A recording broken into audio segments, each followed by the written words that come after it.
কর্ণফুলীবাসী, এলাকাবাসী এবং উপস্থিত আমার মা বোনেরা, আসসালামু আলাইকুম।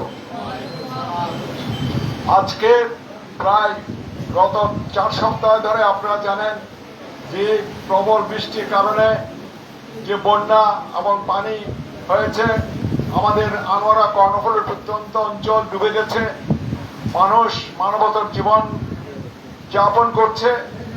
এই উপলক্ষে আমাদের সরকার, বিশেষ করে আমি বলবো আমাদের চেয়ারম্যান তারেক রহমান সাহেব আমাদেরকে নির্দেশনা দিয়েছেন যে আপনারা যার যার জায়গায় গিয়ে এই যে মানুষ, এই এলাকার মানুষ আজকে যে মানবতার জীবন যাপন করছে তাদের পাশে দাঁড়ান, যতদূর পারেন তাদের সাহায্য সহযোগিতা করেন।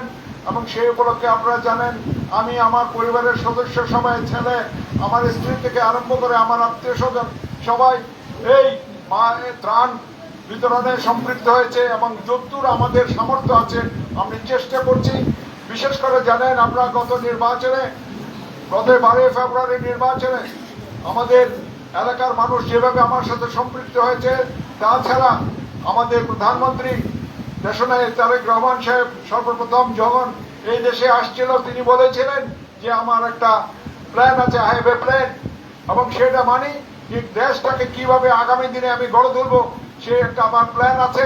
সেই হিসাবে ইনশাল্লাহ তিনি এগিয়ে যাচ্ছেন এবং সেই কাজকর্ম ইনশাল্লাহ পরিদর্শন করার জন্য, সেই কাজকর্ম পরিচালনা করার জন্য আমাদের এমপি যারা আছে যার যার এলাকা তাদেরকেও নির্দেশনা দিয়েছেন যেখানে গ্রামগঞ্জে জনগণের উন্নয়নের জন্য যে সমস্ত কর্মকাণ্ড আছে আপনারা সেগুলো পর্যবেক্ষণ করবেন, তদারকি করবেন এবং দেখবেন গত সরকার আপনারা জানেন কোটি কোটি টাকা হাতিয়ে নিয়ে গিয়ে দেশে কোনো উন্নয়ন করে নাই। আপনারা শুনে আশ্চর্যান্বিত হবেন। সংসদ